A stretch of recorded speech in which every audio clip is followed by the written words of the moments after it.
Welcome, everybody.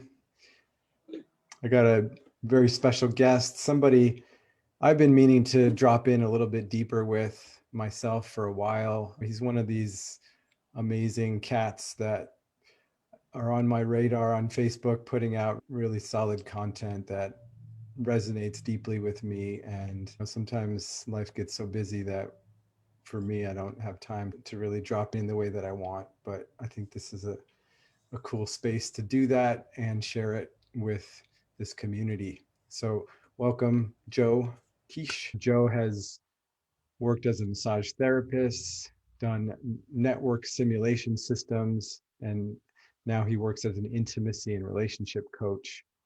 His broad range of professional life experience has given him an approach to coaching he can adapt to his clients with a precision that creates an environment ripe with accelerated growth for them. He has lived his work and dove deep into the fields of study that are consciousness, intimacy, and relationship with a very personal dedication. And his mission is to be the mirror reflection his clients need to see themselves as the living embodiment of intimacy they have always been. From there, the how of intimacy springs from their trust in themselves that they already know. That's really beautiful. I love that. Yeah, why don't you speak a little bit more to that and what you mean by being that embodiment of intimacy? How might that show up in a man's life, Joe? Sure. Yeah, Thanks. Just say first of all, for those of you watching this who didn't get the conversation that Soma and I had for maybe about 2 minutes prior to being live. And Soma and I have crossed each other's paths quite a bit on Facebook and in different spaces like David Data and John Weinland workshop. And I think we've had a sense of mutual respect for the level of work that we do and how we show up. And I share the same with him on how much I appreciate him in the space, even though we haven't spent a lot of time with each other. So that said, I think about it like this. When we're kids, we are sponges to everything in life. We're learning so much from our parents and we're learning so much from our friends and our other experiences. It's just we become the things that we surround ourselves with. And it just so happens that in our childhood, we're saturating more than we normally would. But it's really, I see this the same in life. Everything we do, the people we spend our time with, the things that we choose to do on a regular basis, our career. When you're in a coaching call with me, I'm very intentional about how that power is leveraged for accelerated growth. A lot of people don't realize and recognize the simple yet profound power of intention. So when you come in the call and you're like, here's where we're going, here's where I'm taking you, I'm fully connected with you, I'm paying attention to all the nuance of how you're showing up, I'm hearing the tone of your voice, I'm listening and seeing body language, facial expression, and I'm integrating all these like relationship science along with sacred relationship and hypnotherapy and emotional processing to really grip on what it is that's occurring with you in moment to moment, real time experience so that I know what you need next. So when you understand like really the embodiment of who I am right now and how I am showing up, that's impacting you, influencing you in real time, but then also bring into these tools that say, okay, we got a spot right there. Let's drop in. Let's move past that, and you can be more connected to yourself, so that we're more present to the evolution that you're desiring to have in relationship and your personal life through the work we do together. Hmm. Yeah, it's powerful. I've really gotten that sense in the couple of moments that we've gotten to connect over the phone, just over Zoom. And yeah, there's this quality that I noticed that you bring that's just like a really deep tracking of presence and what's occurring in the moment. And it feels like a combination of like really nourishing and a little intimidating.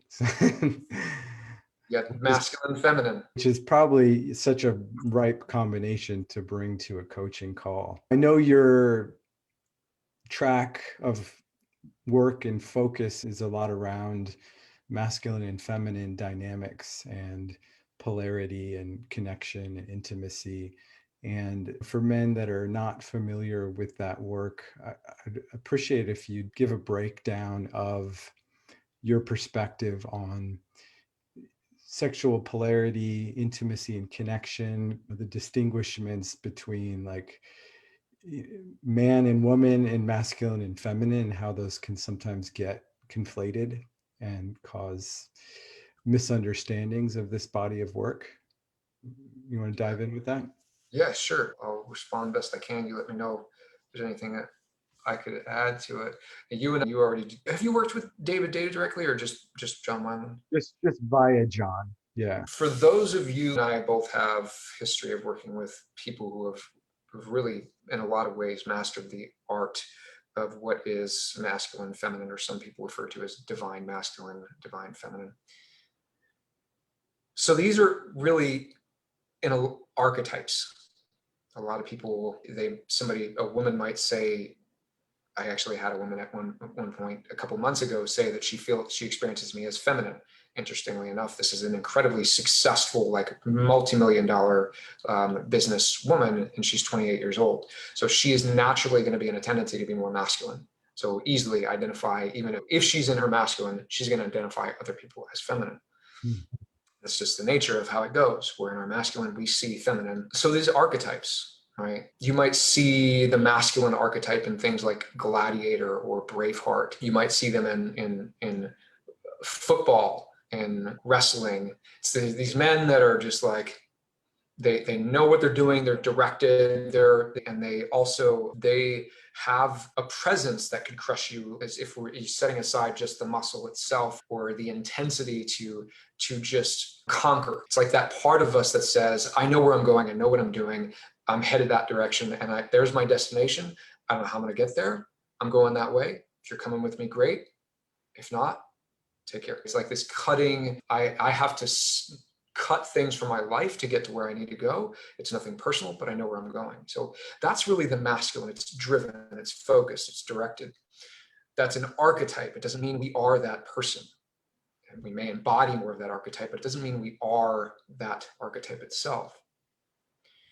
But the feminine is you might describe it as more of a flowy, emotional, in the moment, multi-directional, constantly changing experience. It's like, it's the temperature. I don't like the temperature and I can't figure out which kind of clothes I want to wear. It's like, oh, this is, I think I'm cool. I think I'm hot. I don't really know. So I'm going to take off a layer, put back on a layer. You know what? I don't really like this jacket. I'm going to put on another jacket. It's the wondering why you're having an emotion one moment and then something completely different the next, and you're in a totally different space and direction than you were that second. So it's just the changing, it's the emotion, it's the aliveness of energy in us. Like right now, you could even describe what I'm doing, how I'm talking, to be a kind of a feminine thing. More masculine, you'd see it as more like this. That's more of a masculine archetype. It's presence, it's stillness, right? So we embody these to varying degrees. And if we really want to get it down, the art and science of relating, we learn how to embody both of those archetypes without judgment of what it means, just really fully owning it. When we're in our feminine, don't give a fuck about being in our feminine. We want to wear some nice clothes and we want to feel our emotions for a moment and have people connect with us and see us in that place. When our masculine, we don't care. We're just doing our thing. Leave me alone. I'm going to go meditate. That's how I see it. Yeah, solid. Yeah, I love the way you broke that down.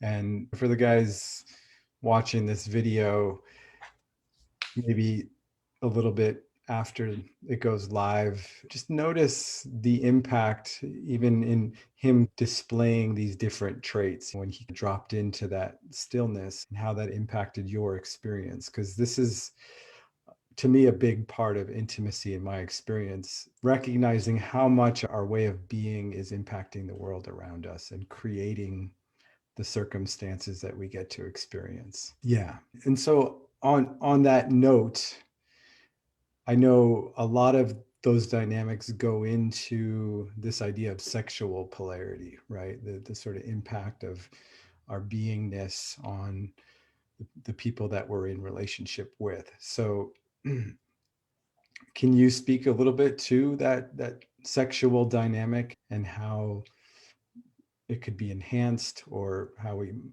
could potentially kill it in some way?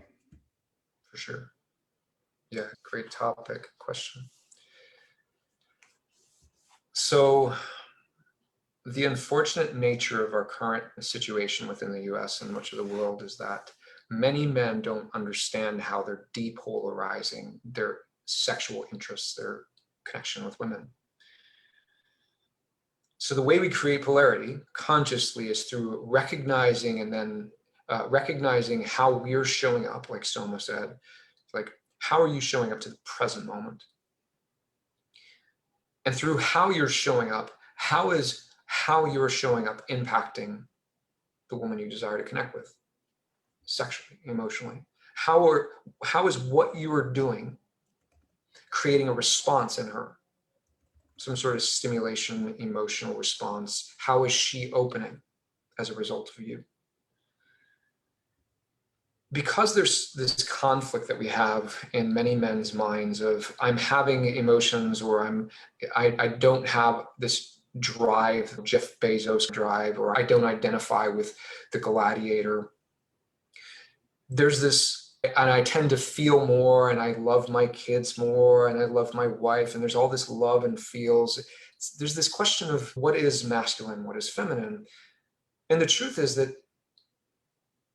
it's not about being a man, it's not about being a woman as much as it's understanding that the archetypes I said before play into how she responds to you. So if you were embodying that feminine sort of flowy, emotional, ever-changing nature, you're going to have a woman that's more masculine because you're going to draw out of her a masculine sort of embodiment. That's the nature of polarity.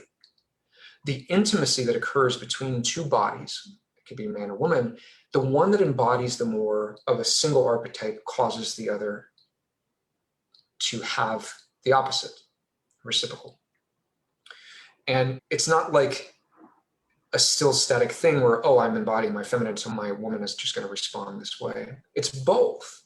So that's where the complexity comes in. So if she has a tendency to be a more in her driven, fierce, like cutting sort of presence, that's going to easily push you into a more feminine space. And you're going to find yourself emotional in moments you're like, why am I behaving this way? I don't even know how to respond to this because she's got she knows where she's going sort of attitude. So in the sexual occasion, if we are embodying the feminine and the way that we personally, individually, which really is most cases, men prefer to be in their masculine, women prefer to be in their feminine. But since we have so much complexity that occurs with women tending to be so much more masculine these days and men more feminine, it's like, how do we actually shift into the polarizing positions that we want to be in to create that polarity that exists when we're really in that juicy spot? And the answer is, if your tendency is to desire a more masculine embodiment, and she more feminine, that's where she gets wet, like that's what really brings her out. The question becomes, how do you learn how to embody those archetypal qualities that just naturally polarize her into a feminine? And that's where it starts to get complex, because then you have to learn like moment to moment what that looks like and how you're showing up with her in really subtle, nuanced ways. But really, that honestly is what it comes down to. I watch on a regular basis how, when I'm too talkative like this, how it polarizes women into a more masculine place. Like when I'm less talking and I'm more just like, I'm still in creating space and I'm feeling them, like sensing, feeling. I don't need to talk. They feel my gaze more, and they'll get a sentence or two from me instead of paragraphs. That creates a shift in them naturally. Yeah, that's great. Yeah, and I know a lot of people will talk just habitually or because they feel anxious or uncomfortable with silence or stillness. And I'm wondering, you spoke to how men can start to embody more of these qualities. Why don't you break down that a little bit more? You spoke to talking less is probably an option, right? What else? Yeah, talking less. It's funny because it's the one a lot of men get hung up on. They don't realize that the talking is it's depolarizing the connection. Refined attunement is what I go after. It's really refined attunement, but then also an ability to attune to nothingness. And I don't know if any of you understand what I'm saying when you're hearing that, but the deeper embodiment of masculine is nothingness. Like when you really go into it, it's like when you go into a meditative state or you just want to disconnect, you shut the world off, you tune out, and you are in that blissful state of nothingness. That's a masculine embodiment at its core. So the more you are able to connect with that part of you, the more you're going to be able to embody masculine when you choose. Now, a lot of times we have so much that we've lived through. Many people say that we have ancestral wounds and ancestral inheritance that is like who we are right now. And we've got to release and evolve past that. We've got our psychological traumatic wounds, emotional difficulties, and we've got to move past all that, because if we don't, then we're reactive. And reactive is a feminine quality, right? It's feminine chaos. It's varying degrees, subtle to really big, dramatic. But when we're lost in our own drama and chaos, we cannot tune into what is the nothingness and the embodied masculine. So meditation is a great way of doing that. Really, just really being able to be fully centered in yourself. A big one that a lot of men get stuck on, and I'll leave this because this is a really good one, but also incredibly challenging. Receive a man's challenge. Receive a woman's challenge. It may come in the form of what you experience as emasculation from a woman. That's a challenge for you to own more fully who you are. That's how I see it. The same thing with other men is like a man who's willing to just straight up call you on something. There's healthy ways of doing that and not, but regardless, any man that's willing to challenge you is giving you an opportunity to look at yourself. So the challenge is how you become more masculine, by you really fully embracing there's something for me to look at, to embody more fully. Those are the best things that I have to offer there. Yeah, totally agree.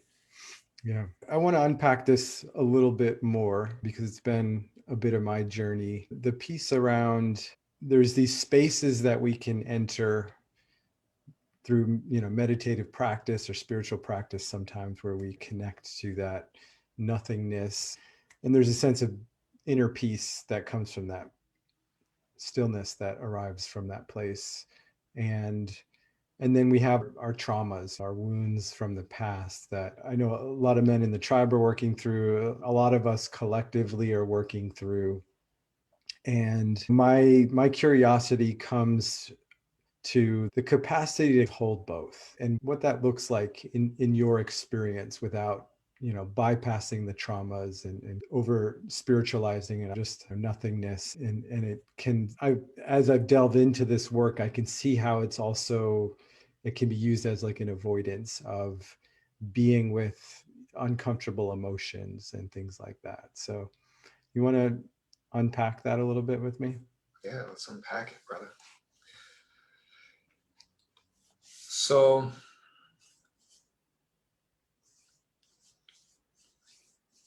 I know this is a difficult one for a lot of men. It was for me. So I'm going to tell you a story. So I think this will put it in perspective really well. I have lived through, before the age of 20, I had lived through an enormous amount of emotional, psychological, physical, and even a degree of sexual abuse. So much so that by the age of 20 years old, I had my first, like what you might call midlife crisis. I was 19 years old and I was cutting at my wrist. The profundity of my depression and pain was too much for me at the time. I moved past that largely because I had decided, unlike the rest of the world, to fully embrace my shitty ass mess. Instead of judging and shaming myself, which I felt was consistent with how people chose to live, I felt my judgment and I felt my immense shame, my lack of value, my lack of self-worth. And I felt it fully. Mhm. It was fucking painful. It was excruciatingly painful, but I felt it. And I said, fuck this. I'm not going to choose to be like the rest of the people that I know who have created more suffering for themselves, their children, their partners as a result of denying experience of fully owning what's happening. I'm going to feel this. So that was the beginning of my journey. And fast forward, that was really limited in scope because I really didn't dive super deep. I just let myself feel and figure out on my own. Fast forward about 6 years, and I meet this woman at massage school who blows my mind because she is lighting me up in ways that I've never experienced a woman light me up. This was actually led me into the work that I do because I learned through that relationship what polarity was. Before her, I didn't know what it was. I met this woman, and she and I were such polar opposites in terms of our sexual chemistry and our personalities that I felt masculine come out of me in ways I'd never known it could. And I watched her feminine come out more fully. But the problem was with that, while it was such an extraordinary experience, I felt love deeper than I'd felt in my entire life. I had many times where I had to break through layers of my own questions of my own self-worth time and again because of how much she loved me and how much I resisted that. Because of all the questions of who I was. My emotions are gay. My interest in connecting with men was gay. All of these other things. I've never, can't count on my father. I don't even know how to be a man because I didn't have a good male role model. All these questions of myself came up in feeling her love and feeling the connection that was this incredible spark. And I failed at that relationship. 2.5 years later, she had 2 kids. I failed. Everything fell apart. 90 grand in debt, no car, career going nowhere, and lots of confusion about who I was, where I was going. I had to start over, join the Navy, and I said, when I join the Navy, I'm gonna pursue a path of 4 years of dedicated to figuring out what the fuck I'm doing in my life. Why am I behaving this way? What do I need? What do I need to understand about relationship and intimacy? And I dove hard into looking for what that was to uncover my shit because I said, you know what? I want to have a relationship like this, but I want to have it where I don't let it fall apart like I did before. So my point in telling you that whole story is those were pivotal things for me understanding that you can't not look at the stuff. But beyond that, looking at the stuff actually helps us become more masculine because therein lies the challenge, the biggest fucking challenge you're going to get. And challenge itself is the thing that makes you more masculine. Ridding yourself of the bullshit makes you more masculine. And it's there that you take the challenge head on, but you stay fully open to what that means because you're going to find yourself incredibly confronted. But there you find yourself more masculine. And there you find yourself polarizing women much more easily. It's powerful, man. Yeah, really. I'm glad that you shared your story because that's something I wanted to get into a bit. And yeah, it's like the some of the archetypal myths of going into the cave and slaying the dragon, and it's our own dragons that make us the hero in a way. Yeah, awesome. So I want to invite you to speak a little bit to masculine leadership. And this is something we had chatted about prior to this call as a topic. And I think especially in today's social and political climate, like this idea of masculine leadership is a touchy subject. And I think it's hard for a lot of men that I find to know how to hold that sense of it's okay to be a man and be a leader in today's world, and it's okay to be assertive and bold and strong. And yeah, so I'm curious what your take on masculine leadership is and how we can apply that effectively. And I wouldn't necessarily say without ruffling too many feathers, because that might happen, but I think there is a way to do it where it actually feels like it's honored and serving other people by the clean transmission of it. Yeah.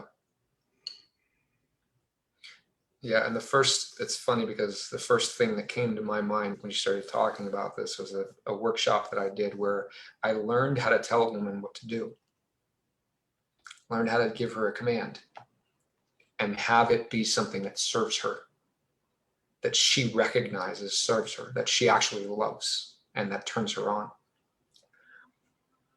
And wow, that was a learning lesson. It's like there's this part of men that says, tell a woman what to do, but what if that backfires and I feel her anger, right? It's the intensity of her anger. There's this part of us that says, no, you don't go there as a man. But that's one of the most masculine things that you could do, is to be able to give a woman direction in a commanding way that doesn't leave her feeling insulted. And she may respond in a way that you don't like, but that doesn't necessarily mean she's insulted. There's a part of her that's just resistant to really fully owning that she loves that. And I'm going to pause on that and say, you don't just want to walk around telling women what to do, waiting for her to own that she likes it. That's not how this works. This is we're talking in very intimate connection where you have built a level of depth, a rapport, trust with each other, that you can really allow that to occur. But embodying that commanding presence in relationship, in partnership, especially, is a place that we find ourselves really in our fullest, most boldest masculine presence. And I see that as leadership. I see that as the part of us that resists being exposed when we actually take our direction. And as you say, Soma, the way that we choose to boldly live what is leadership that might make other people feel, I don't know, might piss people off, intimidate them, make them feel insulted. The reality is that's them. If they're having a reaction to you, that's them. That doesn't mean there's not more for you to look at, but their reaction is their thing. Somebody who's understanding of where you're going is going to feel into who you are beyond what might be perceived as harmful, to see the core of your heart, to see the core of your intentions, and they're going to be looking for that. That's not going to be a reactive sort of thing. That's going to be full presence. I see you. Now, granted, while you're in that leadership role that is to other people maybe experienced as sort of cutting or cold or something like that, the way that you really attune to, is the word I like to use, attune to how to do this in a healthy way that's really truly embodied in a presence that allows people to feel you connected, is by really letting yourself feel into what people, basically what is the feminine reactivity response to you that says there's more for you to look at. Because you can't control people, you have to stay on course. That's the masculine in us, that's leadership. I know where I'm going, not, are you okay with me going over here? Like, I'm thinking about going that direction. Are you guys all right with this?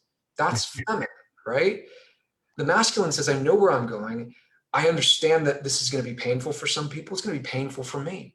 I'm going to be present, choose to be present as a man, as a human, understanding humanity. I'm going to choose to attune to my partner who's very sensitive, but I'm also going to help her through the stuff that she has resistances and pain around. I'm going to attune to the other people who, while I'm embodying more fully my own leadership and presence, I'm going to attune to how the responses that I get tell me more about who I need to be. Because if I'm not doing that and I'm not attuned to that, guess what? I am actually cold, coarse, and disconnected. Yeah.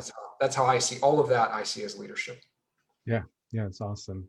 And it is, I think it requires a high degree of sensitivity to, and it's the sensitivity when we're still, it's like a razor's edge where we're feeling our impact and getting that feedback loop happening, and still acting in integrity. And to me, where the sacred masculine piece comes in, and where sometimes the choices we make in the leadership direction that we create gets the pushback because it's uncomfortable, but it's not necessarily not in service. And I think that's where it comes down to, is like that it's in service to the highest good, to the best degree that we can attune to that truth. And of course there's always room to grow there, but we can't, in my experience, we can't really grow into that space of having that high level of sensitivity to the highest good unless we trust the process, unless we have a certain amount of faith and are willing to fail in a way. Bingo. I would say, to add to that, the masculine identifies with success, failure. But if the man himself connects and identifies too strongly to failure means I am a failure, instead of failure is an opportunity for me to see it as a challenge to grow more in my masculine. And there I find the success. Failure again, I'm finding success. Failure again, I'm becoming more masculine. And in that way, and I see it as this: the more we allow that challenge to take like root in our core, the more we're able to take our hearts fully exposed, put them on the fucking chopping block, and smile and say, I'm totally cool with whatever you got. It's going to be painful as fuck. I know it will be. I release whatever I need to experience. I own it. Mm-hmm. Yeah, in my experience, like the more of that deep dive into myself and my own shadows and my own pain and my own self-loathing that I've done, and the easier it is to put my heart on the chopping block out in the world and just take what comes and stay open. But if I'm always living in this protected, contracted space, which I go through cycles of in my life and have during my journey of growth, that contraction just amplifies in the body mind, and that ripples out into everything else that I do, is what I've noticed. Correct. Yeah. So Totally. yeah, I wanted to just tease out one example around that leadership, because I know even talking about this can be triggering for a lot of men, a lot of people in general, and giving command and that whole idea. And I think an example that probably happens pretty consistently in a lot of men's lives, if they're a father, is with their kids. They're, especially when their kids are young, they're probably often giving direction, creating structure, setting boundaries, and telling the kids what to do. And the kids, in a way, represent the feminine energy. They're wild, untamed, they're just doing what they do. And they will often resist. They don't really want to be told, even though we know that it's good for them to go to bed. You got to go to bed at a certain hour. You got to eat some food. Sit down and eat your food. And of course, the quality of that command, where it's coming from, really makes a difference too. And I've noticed that both in parenting and in relationship, where it's really got to be heart connected, in my experience. Absolutely. Yeah. 1,000% agree. In fact, it's the lack of heart connection that ends up having it be harmful. It's the Mm-hmm. lack of consciousness, as you might say it differently. Mm-hmm.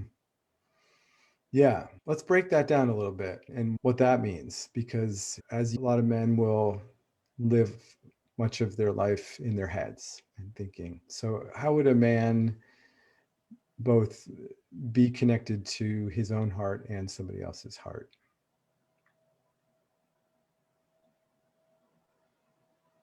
That's a great question. I know these kinds of things are not easy to answer, and I'm happy to take a stab at it. But yeah, I No. think this is valuable awareness.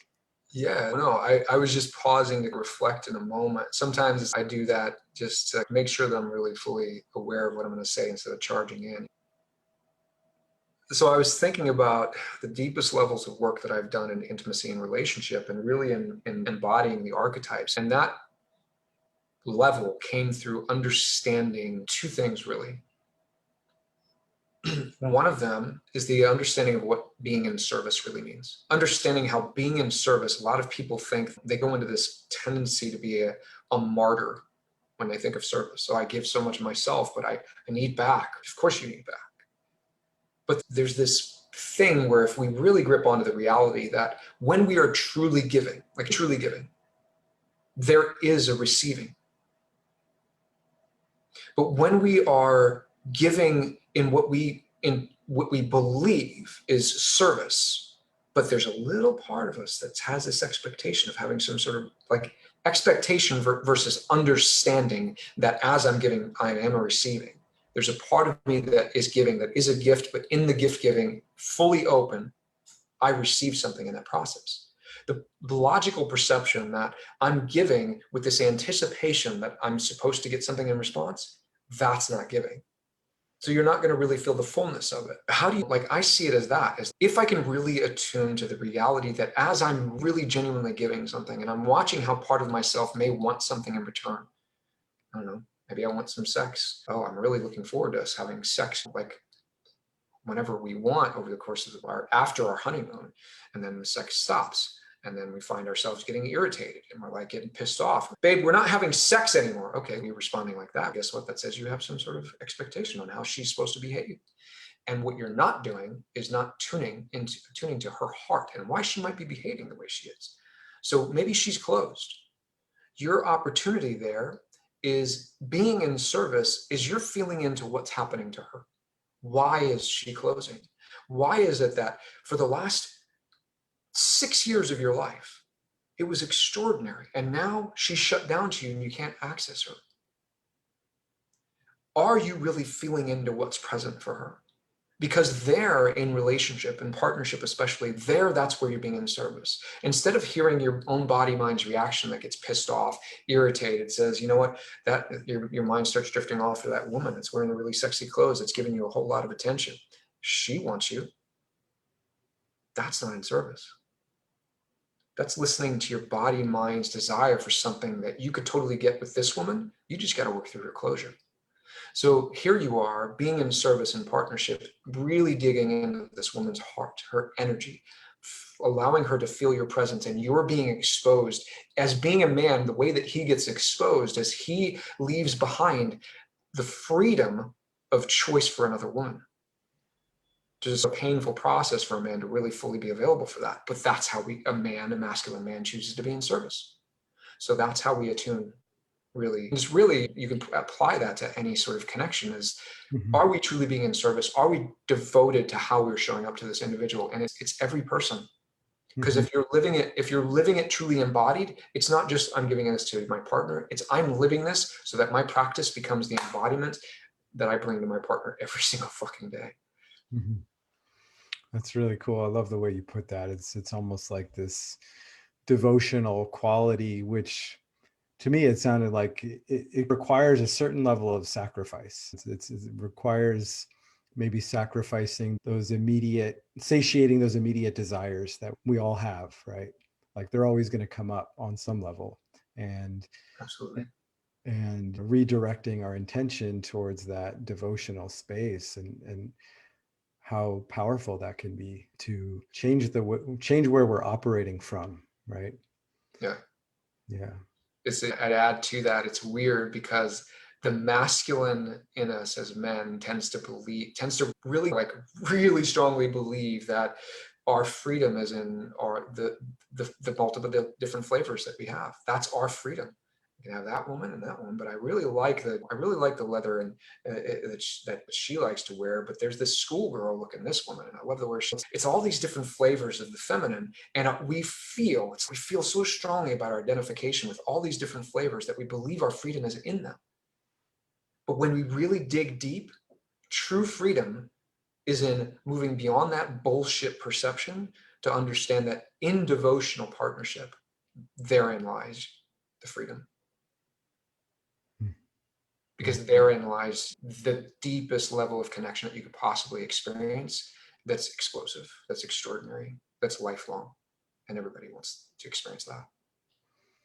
Yeah, and they don't. I think there is a factor, and this has come up recently.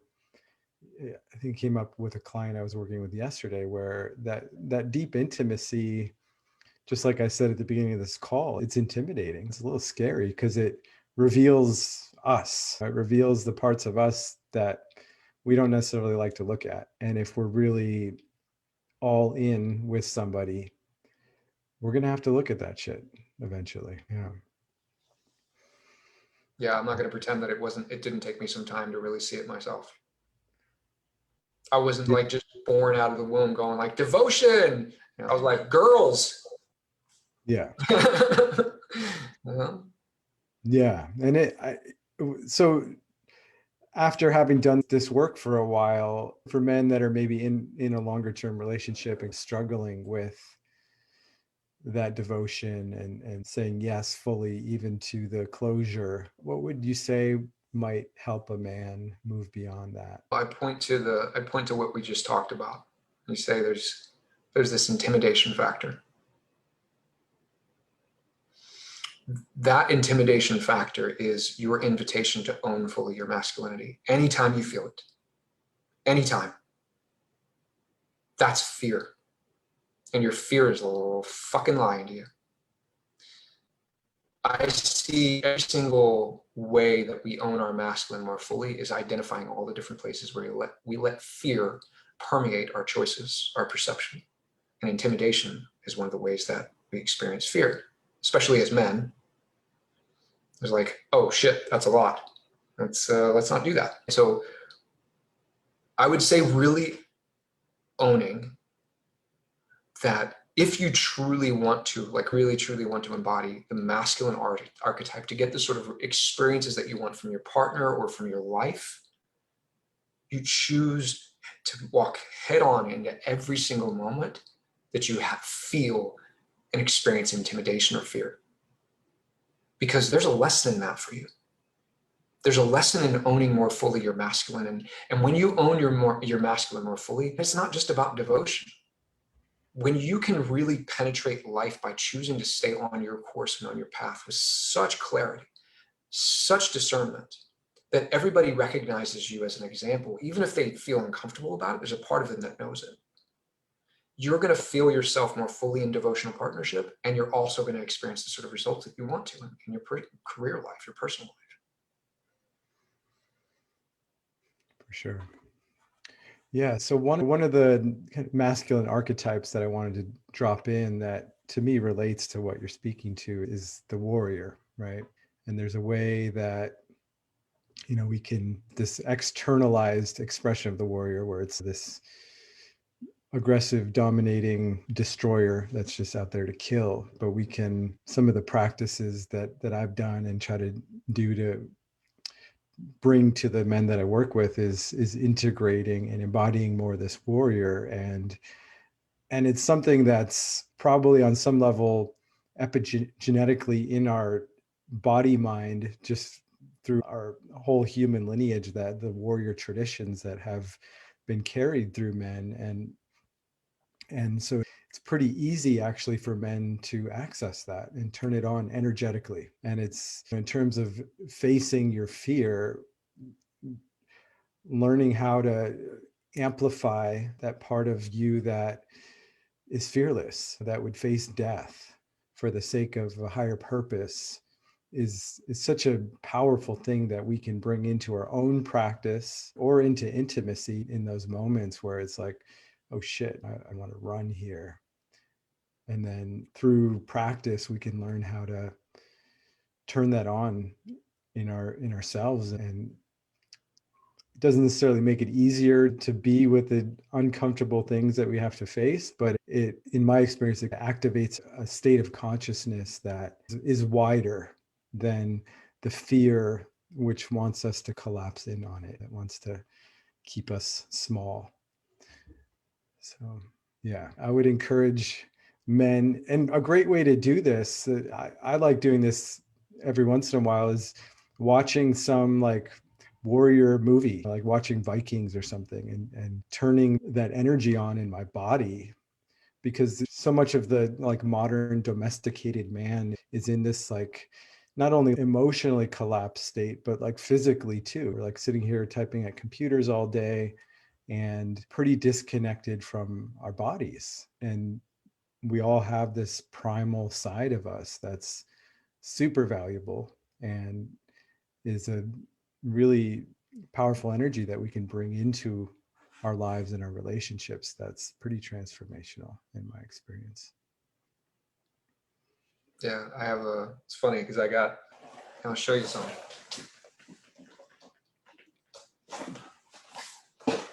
Talk about Vikings. I picked this up at the store a couple months back. What's crazy is that I went to Iceland, Scotland back in 2019, and I got a really intense, strong connection to Vikings somehow, and I don't know what it is, but totally agree with Soma in the sense that connecting with that essence of who we are, and really allowing that to saturate into who we choose to be is pretty powerful. Mm-hmm. Yeah. Cool. I'm going to open it up in a minute for questions from the men in the group. I think there was a couple other things I wanted to dive into with you, though, that I think that would be valuable. One of them being around feminine testing.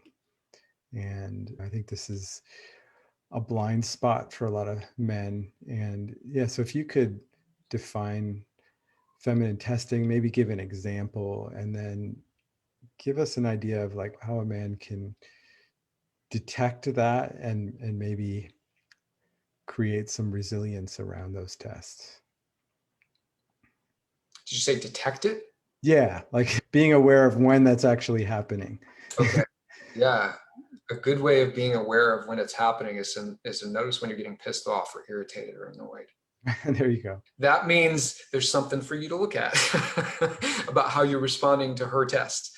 It's like you talk about intimidation, and I think that there's no, I don't know that there's anywhere that it becomes more obvious, the intimidation factor, than when you feel that intense anger charge in the woman that is she's your baby. You feel her as like she's giving you this nurturing, sweet essence at sometimes, and then she's pissed off, and you're like, your body responds like, whoa, what the hell is that? That's the intensity in your own body is an indication that there's something happening that you need to look at within yourself to respond to her with more grace. I don't know. I don't know. I don't know how that I could specifically say there's a way. What, you're gonna say something? I wanted you to just share a little bit about like why would a woman test a man? What is she trying to do? Okay, I see. There are really two forms of tests that I've seen women do. And one of them is she's doing it intentionally just to fuck with you, and then the other is she's unconscious to it, but you're bringing it out of her. All right. So there's a way that she responds that response is a result of how she experiences you. If we're talking about masculine, feminine archetypes, the nature of the feminine is to respond to what is unresolved. Really, this is how one way of interpreting it. To respond like reactively to what is unresolved within the other person. So a woman feels within you something that you can't really fully be present to her as a result of this thing that you're not really working through, you're not looking at, and she starts behaving in the ways that you're like, can you just chill out a little bit? Maybe calm down, babe. Calm down. Like it's an unconscious response. But really, if you're doing that to her, that's you being in your feminine. So it's something that's outside of our awareness that we feel present in our partner that causes us to respond in a way that is resistant, irritated, annoyed. So if we're just talking about simply on the feminine female partner in archetypal ways, you'd see it like this. If you are really fully trying to own fully the embodiment of your masculine consciousness, you're going to see her reactivity in every single moment and the intensity in your body's response to it as an opportunity for you to become more aware of yourself, to become more conscious of the things that you were absent-minded of. And through your becoming more consciously aware and allowing her responses to give you an indication of where you have some stones unturned, like you got some things to look at. Her reactivity says, oh shit, I got some stuff for me to look at. There you uncover more and more of your unconscious presence. And the more you're capable of receiving her responses, reactivity, and chaos, essentially. I don't know. Some people might refer to it as like she breaks your computer and keys up your car because she really just went crazy. Guess what? Something in there you need to look at, right? You just really hit a real serious heart button with that one. But really, we could talk about anything. She's irritated and she storms out and slams the door behind her. No sex for you on that day. What's there for you to look at? In what ways were you being unconscious that you can become more conscious so you can be more present to her and for yourself? Yeah, I love that. And I agree. I think the only other thing I would add is I think that part of the reason a woman might test a man unconsciously is because she's looking for safety ultimately, right? She's looking to know that you're safe. And the places that we are unconscious, are where we're not really safe. We're not able to be present. We're checked out somewhat. And I think that's one of those primary feminine needs. I think it's a human need in general. And I see that coming through my clients' relationships in mine as well, where it's whatever the thing is, ultimately she's just trying to pull a man back into the present moment with her. And because when he's not, it's sort of unsafe. She doesn't feel comfortable with that. Yeah. Yeah, I totally agree. That's definitely a big piece of what's happening. Yeah. And that's the part where we learn to attune to them to make them more safe, make them feel more safe. Mm-hmm. Yeah. And I just want to throw in this little tidbit. While I fully agree with that, Yeah. if we're too focused on the safety factor, we prevent her from really fully mastering her own masculine. Mm. We can overdo it, Yeah. not allowing her to have her own sovereignty. I agree. And I think that's where it can be, it's where some of this stuff can get into a little bit of codependence, right? Where we're enabling or disabling somebody by maybe trying to bring too much leadership and not allowing them to fully blossom into being an integrated human. Yeah. Cool. What I'm going to do is say goodbye to the Facebook community for now. I like to keep the last part of these calls exclusive to the men that are part of the Essential Man tribe. For those of you tuned in on Facebook, if you're curious about that, you can always send me a message and give you more info. But for now, I'm going to open it up to the tribe for questions.